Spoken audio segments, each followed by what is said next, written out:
Now to an incredibly personal story from one of our NBC colleagues. For months, Today co-host Sheinelle Jones has been fighting a battle most of you didn't know about, supporting her husband, Uche, through his fight against cancer. Tragically, this past May, Uche passed away, and Sheinelle took time to be with her family during this unimaginable loss as she returns to Today. Sheinelle's now sharing her story with Savannah Guthrie. I think the first question is the one that seems simple, but it's the hardest in some ways, which is just, how are you doing? That might be the hardest question. You start with the hardest question. In this moment, I'm okay. Day to day, I'm okay. From a macro picture, how am I doing? My heart is shattered. My heart is shattered in a million pieces. The life that I've known since I was 19 is no more. I've always wanted kids, and I have 3 kids of my own now, and they've lost their dad, and I'm their mom. It sucks. So how am I doing? You know, it's day to day. I'm proud of myself for, how I've coped so far. I'm proud of my kids for how we've been able to try to pull through, but it's horrible. It's just horrible. But I'm here, I'm breathing, and I'm okay. I'm okay. It's a nightmare. It's a nightmare. But something that you've said to me a lot over these months sometimes is, it's a beautiful nightmare. It's a beautiful nightmare. And when you say that, what do you mean? Everybody knows by now, Uche and I were college sweethearts. And I remember when he was 17 and I was 19. And we were sitting in my dorm room at Northwestern, and we used to have this beautiful view of this clock tower. And we would stare out the window sometimes at the clock tower and just talk and dream, and sometimes just not talk and just be. Fast forward almost 30 years, I'm sitting in this beautiful, beautiful hospital room, and we were looking at this beautiful view of New York City. Here we are again, not talking. And I remember staring out of the window, and I'm like, oh my God, it's like this crazy full circle moment. Here we are again, not talking, and it feels like a beautiful nightmare. It felt scary, it felt divine, it felt bigger than us. But at the end of the day, when we shut the door and it was just us, that was always when we felt like we were at our best. And my 19-year-old self did it, and then my 47-year-old self was doing it again, and it was just and we would just hold hands. And the nurses would come in, and they would call us the lovebirds.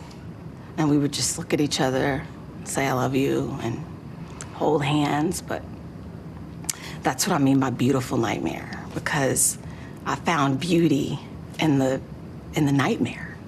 And trust me, it is a nightmare. To watch a 45-year-old do 2 triathlons and live and breathe off of soccer and his kids, to take a guy like that and, watch him have to deal with this fight was a nightmare. But the way he fought it, and the way we rallied together, and the way we saw the best of humanity, that was beautiful. So it's my beautiful nightmare. Going back to the beginning, so many people see you, Sheinelle, on TV, and they see that bright, beautiful smile, and they have no idea that you and Uche have been fighting this battle for a long, long time. We have. When did you first realize that he was sick? It was, I'd say, a few weeks before I ran the marathon. And I know that people will say, what? But I ran that marathon with that on my shoulders. And little did I know that marathon was gonna set me up for a real one. When I ran the marathon, it was like, okay, 1 foot in front of the other, 1 breath at a time. Oh my God, this is so hard, I can't take another step. Yes, you can. It's like all of those things. Who knew it was like a template, a manual for what I was going to have to deal with. And it is interesting too, because, and I've talked to you about this, the people who knew would say, oh my God, you're doing such a good job at faking it. And it really bothered me. I would kind of brush it off, but it bothered me because I thought, I'm not faking it. My joy is real. I was on television for almost a year. With this happening behind the scenes? Yeah, I would do the show and then hop in the car and go be with him during chemo. you say, I wasn't faking it till I make it. There's Your no joy fake was it till you real. make it. My joy was real. And I think two things can be true. I can hold on to my joy, first and foremost, because I had my faith. And you couldn't tell me that he wasn't gonna beat it. I believed that he was gonna be okay. I knew it was gonna be tough, but we all believed he would be fine. And I got to that place where I didn't know what tomorrow would bring. So when I decided to take a leave, that was why, because I didn't know what tomorrow would bring, and I was starting to feel like I didn't want to miss it. I didn't want to look back. I wanted to be strong, and I wanted to look back and know that I was strong, but I didn't want to be so strong that I missed this blessing right in front of me. You know, that I missed the fight, that I missed the beauty in the fight, that I missed just looking in his eyes, because I was his oxygen sometimes. I would just, I love you. We're gonna be okay, I love you. Look at me, I'm here.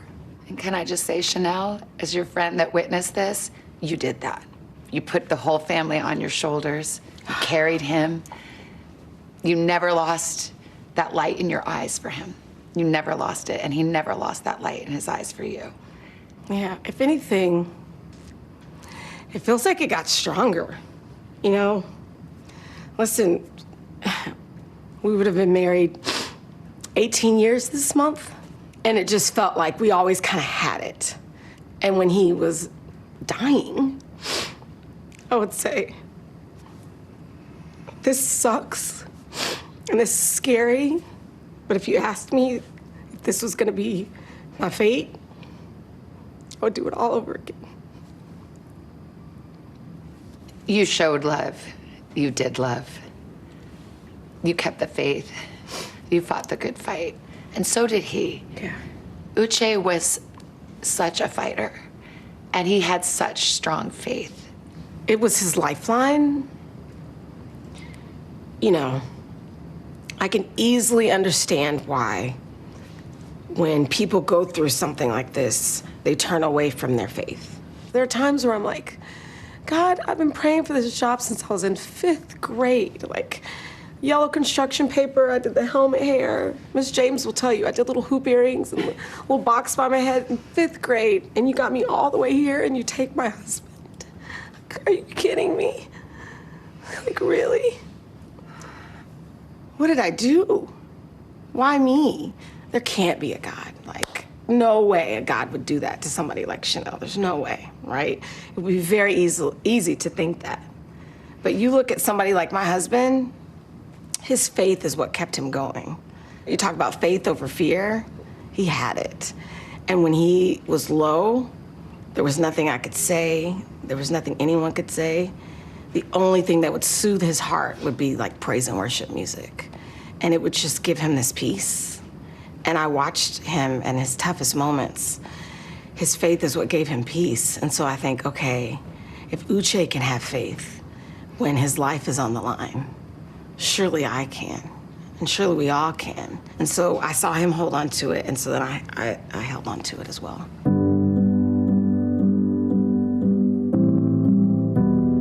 You've been incredibly strong for your kids. You have your own grief and your own sorrow, but you're also raising 3 kids and carrying their grief as well. And how are they doing? How are they handling their young teenagers? Absolutely. I mean, that's what makes this harder. There are times where if I could just stay in bed, keep the door closed, not answer my phone, and just sit, it would be amazing. But I can't do that because I have 3 little beings who are watching me. No one gives you a manual on grief, and there really are no rules about it. It comes at unexpected times and places. I thought grief was linear. You know, there will be a day where I'm okay and I wake up, everything's going my way, I'm okay, I'm like, we're gonna be all right. And then I get on the elevator and this guy gets on and he has the same sneakers that Uche wore in rehab, and I start crying, and the guy's like, you know, so grief is not like, today it's better, it's better, it's better, it's better. We're there. Grief is like a wave. And what I've told my kids, it's almost like rain can't last forever. And so when the rain comes, in some ways, I've learned to just look up at the rain and let it be a cleansing rain and let it clear the air. And so I don't run away from crying anymore when it comes to grief. I see it as like, okay, here comes my cleansing rain, and it's okay. And I almost feel better, and then I go back to what I'm doing. And so I don't fear it anymore. We've all heard the saying that grief is just love with no place to go. And so when it comes now, I'm like, okay, you can come. We can sit for a little bit, and then, okay, now it's time to go. And you're returning to work now. It's back to school time. It's back to work for you. This season is different. It is. But you're still you. I'm still me, and that is why I'm here.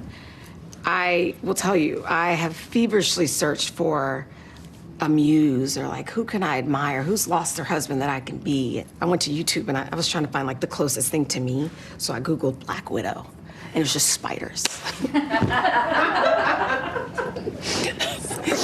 That's my truth. Fine. I'll stop searching for a me and just be me. I know there could be people watching me in hospital rooms around this country. And what I know to be true is that I see you, and now I'm part of this club. But cancer doesn't have to steal our joy. We can get up, we can get out of bed, and we can go to work. We can go to school. We can squeeze the most out of the days that we have. And honestly, I feel like Uche's heartbeat lives on in mine. So I owe it to him to just squeeze the most I can out of this thing. It's like, okay, we got this for you. And so for all of us who are grieving, it's like, okay, we can grieve, but we can also still try to move forward. We don't move on, but we move forward with our loved ones.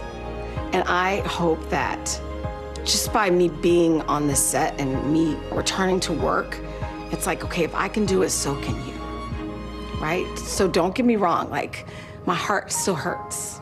So if you see me now and you see me laughing, or you turn on the morning show and I'm laughing or having a good time, you root for me, because I'm fighting for my joy. And Sheinelle, welcome back. We thank you for sharing your courageous journey, and our hearts are with you and your 3 beautiful children. We will be right back.